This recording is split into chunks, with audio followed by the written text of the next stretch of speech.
Okay, Jockey. So 7.1 equations with the variables on both sides of the equal sign. And this is our standard. And our goal is that you will be able to represent and solve equations with variables on both sides of the equation with at least an 80% accuracy, giving you homework practice. So I'm going to show you how to do the modeling using algebraic tiles, algebra tiles. And again, this is just for you to understand how it works and visually see it. I personally do not use this method. I was taught this method. I have learned this on my own. But I'll show you how to do that. That way you know what we do in that case. So use the key. Your book just is yellow tiles, but yellow doesn't really show. So I'm using green for the positives and red for the negatives. So when you see a big tile like that, like a rectangle, that's going to be a variable tile. And if it's yellow, in this case green, it's going to be positive. When you see the little one that's a square, that's going to be a positive 1 tile, like value of 1. The negative square is a negative 1. And then when we have a positive and a negative tiles together, when we add them together, basically a 0 pair. It gives you 0 because 1 plus a negative 1 is basically 0, so it cancels out. So I'm going to write it like this, and the next step is you're going to draw a box. And every time you see an equal sign, you're going to draw a box the shape is that. So this basically represents the equal sign. Now our goal is to have 2 equal groups at the very end where we can see what the value of the x is. So first thing what I'm going to do is I'm going to do my tiles. So remember the variable is the rectangle, in this case is a positive, so I'm going to do one right there.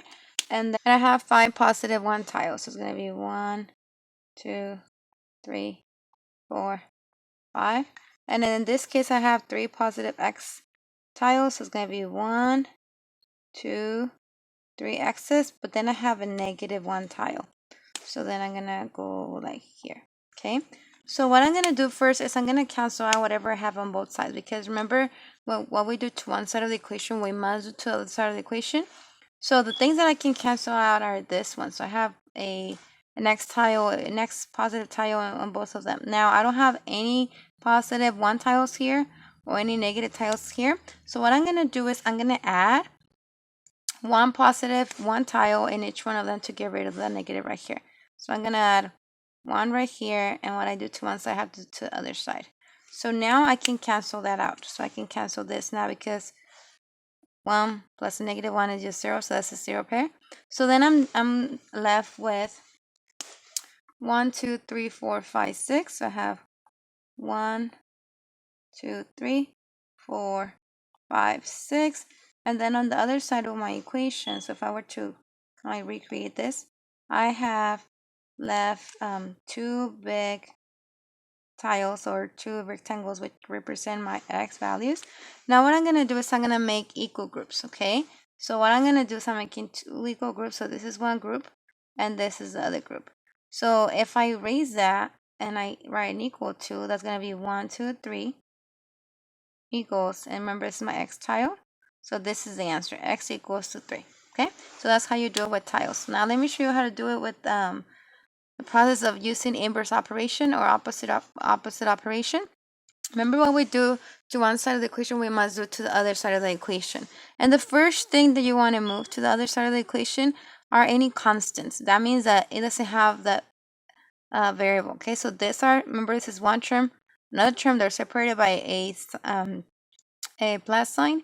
Again, this is one term, this is another term, and it's separated by a subtraction sign.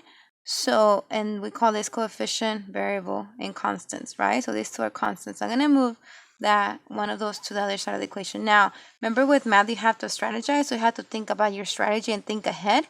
I don't want to deal with negatives or minus, so I'm going to add that to both sides. I'm going to add plus 1, and what I do to one side, remember we have to do to the other side of the equation. When I say the other side of the equation, that means this side over that side, right? Now this is a 0 pair that cancels out. They're opposite, so then I bring down my x, and then 5 plus 1 is 6, so plus 6 equals 3x. Now I want to move all the x's to one side of the equation. So in this case, I need to move this one over here because I already moved my constant on the other side. So I'm going to subtract x, and I'm going to subtract x. Remember, so I'm going to bring down my 6. I'm going to bring down my equal sign. And remember, there's a coefficient of 1 in front of the x, but we just don't write it down because we don't say I have a 1 pencil. You say I have a pencil, which means you have 1. So 3x minus 1x is equals to 2x. Now, the opposite of multiplication, which is happening right here, is division. So I'm going to divide by 2, and what I do to one side, I have to do to the other side. So 6 divided by 2 is 3 equals x. Same exact answer, use different method. Now let me show you what happens if I decide to move the 5. So if I have this, if I decide to move this, I'm going to subtract 5. I'm going to subtract 5 here, because what I do to one side, I do to the other side. This cancels out. I bring down my x equals 3x, and then minus 1 minus, so basically I have negative 1 minus 5. That's going to give me a minus 6, so negative 6. And then I'm going to move my 3x to both sides, so I have to subtract to get rid of that. So it's going to be, basically you're saying x minus 3x, that's a negative 2x, and then equals negative 6. Again, multiplication was opposite of multiplication. Division, and I have to divide by the whole coefficient, so that's a negative 2. Divide by negative 2. X equals, and a negative divided by negative is a positive. So you get the same answer, but I personally do not like to deal with negatives, so I decided to do it this way. Now, the last one. We're going to write a real world situation from an equation that is given to you that has variables on both sides of the equation. So in this case, I'm not going to write it down, but I'm just going to tell you an example. So in this case, I can say, that company A, charges $150 to show up and paint your house, right? They're going to go paint your house. Plus, $25 per hour, okay, to paint your house. And then I'm going to say company B doesn't show any initial fee to show up, but they do charge you $55 per hour to paint your house, okay? And the question that you can answer with this problem is, what is the amount of hours that will take it for A and B to be the same? So how many hours do they have to spend right here painting the house, where it matches the same cost for this right here?